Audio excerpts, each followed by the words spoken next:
여러분, 인생을 살아가다가 가장 힘들 때가 있었습니까? 가장 힘들 때, 뭐 아플 때라든지 또 뭐 재정적으로 힘들 때라든지, 특히 뭐 자녀의 어떤 문제가 생겼을 때든지.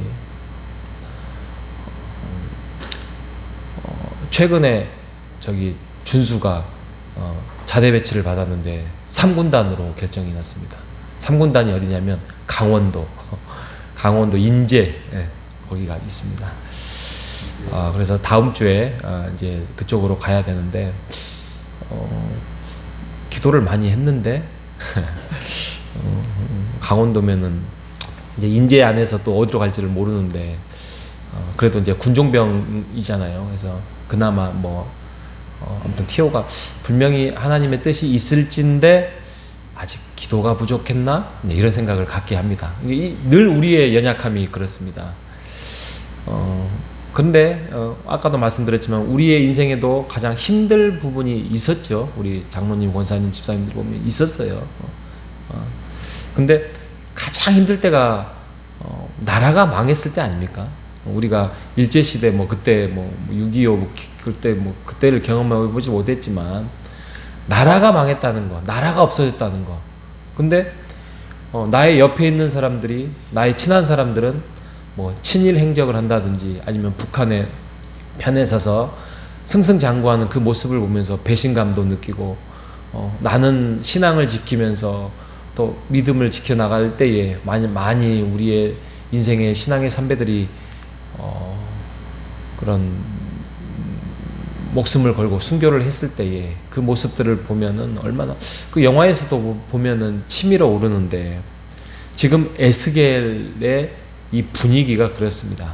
에스겔이 지금 30세 때 부름을 받아서 가서, 근데 아직까지 멸망하지 않았습니다. 남유다가 아직까지 멸망 안 해서 다시 촉구를 합니다. 또 아래고 또 아래고, 회개하라, 죄 앞에 돌아오라 이렇게 말씀을 하시는데 돌아오지 않습니다. 결국에는 멸망을 해요. 그래서 멸망을 해서 끌려가요. 왕과 또 뭐 1만 명의 백성들과 함께 에스겔이 끌려가요. 끌려가서 여기 1장 1절에 보면 그발 강가에 사로잡힌 자 중에 있을 때에 내가 환상을, 이제 하나님의 음성을 듣고 너희들에게 선포한다, 이렇게 시작합니다. 이 그발 강가가 어디냐면 바벨론이에요. 바벨론에 가서 이제 환상에, 이게 지금 엄청나게 큰 길고 긴 장이잖아요. 에레미야만큼의 길고 긴 장에 대해서 이제 그 환상, 정말 여러 가지 환상이 나옵니다. 여러 가지 환상과 여러 가지의 주제와 여러 가지 하나님의 음성을 이스라엘 백성들에게 알리고 있는 내용이 이 에스겔 말씀입니다. 분명히 하나님이 너희는 나의 백성이 되고 나는 너의 하나님이 될 것이다, 이렇게 하면서 언약을 하나님께서 알리시고 이스라엘 백성들을 보존하시고, 그래서 그랬는가 그들은 안일한 행동을 했었고 죄 앞에서 하나님과 같이 공존하면서 하나님 편에 들었다가 아니면 더 그 죄 속에 빠져들어서 잘못된 길을 가는. 그래서 우리에게는 제사가 있고 우리에게는 하나님을 믿는 신앙이 있고, 이제 이렇게 살아오다가 결국에는 무너진 거 아니겠습니까? 하나님께서 말씀하십니다. 바벨론에 끌려가라. 그게 내 뜻이다. 바벨론에 한 거 하지 말고 끌려가서 그곳에서 너희들의 정체성을 회복하고 또 회복하고 너희들의 자녀들의 믿음의 신앙을 지키게 하고, 결국에는 때가 되면 내가 돌아오게 하겠다. 이게 이제 70년 후잖아요. 그러니까 아마 부모들은 거기에서 아마 죽지 않았을까. 70년 후니까요. 그리고 자녀들은 돌아오잖아요. 그래서 에스겔 우리가 이제 한 거의 이제 또 1, 2주 가까이를 이제 살펴보면서 여러 가지 이제 환상이 나오고 여러 가지 내용을 우리가 접해볼 것입니다. 에스겔의 마음은 찹찹했을 것입니다. 왜 하나님께서 이스라엘 백성들이 아무리 못됐다고 해서 바벨론이라는 이방 나라는 더 못되지 않았습니까? 그들은 더 악랄했고 더 하나님을 몰랐기 때문에 무자비했던, 그래서 우리를 짓밟고 이유 없이 우리를 죽였던, 어떻게 해서 아무리 우리가 못됐다고 해서 더 못된 놈들을 통해서 우리를 심판하십니까? 이게 하박국이잖아요. 우리가 인생을 살아가다 보면 이 질문 속에서 늘 갇힙니다. 어찌하여 나에게, 내가 뭘 잘못했나? 왜 나에게 이런 어려움이 생기고 또 이것을 극복하고 나니까 왜 또 다른 어려움이 생길까요? 라는 그런 질문 속에서 우리는 삽니다. 그런데 그거에 대해서 결국에는 우리가 지나쳐 와 보면, 아하, 하나님께서 우리를 이렇게 깨닫게 하기 위해서, 우리를 더욱더 성숙하게 하기 위하여서 우리를 이끌어 주셨구나 라는 믿음의 고백을 할 때가 있었을 것입니다. 그때 하나님의 뜻을 우리가 깨달았고 하나님을 더욱더 깊이 성숙하고 또 깊이 우리는 믿었을 것입니다. 그런데 또 현실이 닥치면 또 그 고민 속에서 삽니다. 그래서 우리는 과거를 돌아봐야 됩니다. 과거가 중요한 거는 그 역사하셨던 하나님, 일하셨던 하나님을 우리가 몸으로 또 마음으로 또 삶으로 배웠기 때문입니다. 이게 나이 듦에 가장 좋은 거예요.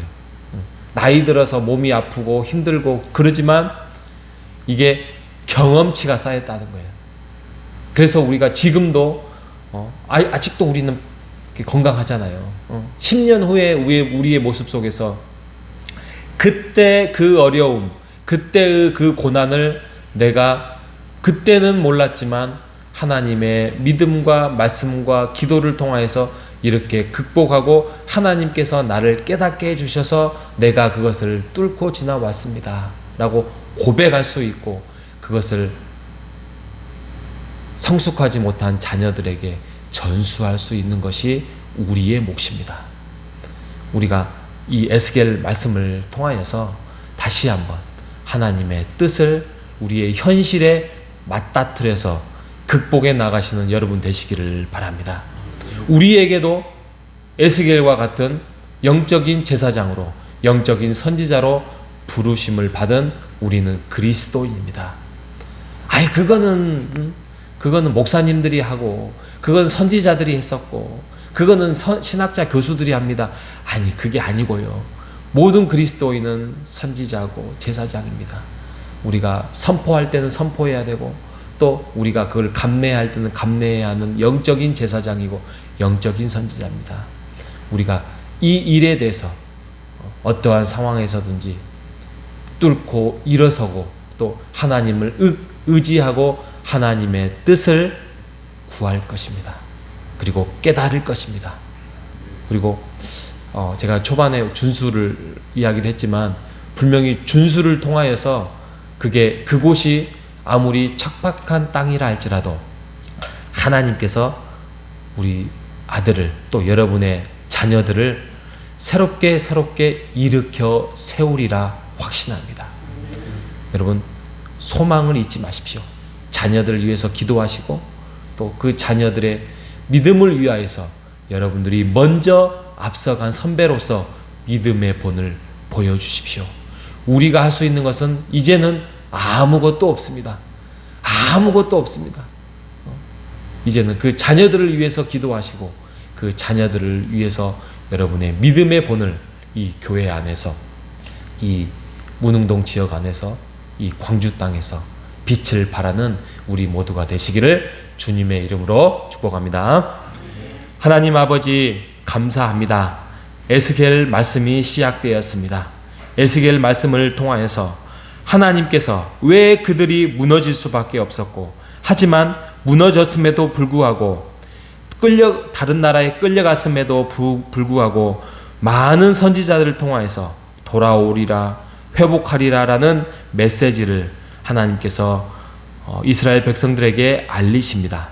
이처럼 우리에게 힘들고 어렵고 이해되지 않는 일들이 벌어진다 할지라도 하나님께서는 분명히 그 뜻을 통하여서 우리를 일으켜 세우게 하시고 변화시키게 하시고 더욱더 하나님을 의지케 하시는 하나님의 뜻을 우리가 보았고 보고 있으며 볼 것입니다. 하나님의 뜻을, 하나님의 계획을 우리가 의지하며 오늘 하루도 살아갈 수 있도록 인도하여 주시옵소서. 살아계신 예수님의 이름으로 기도합니다. 아멘.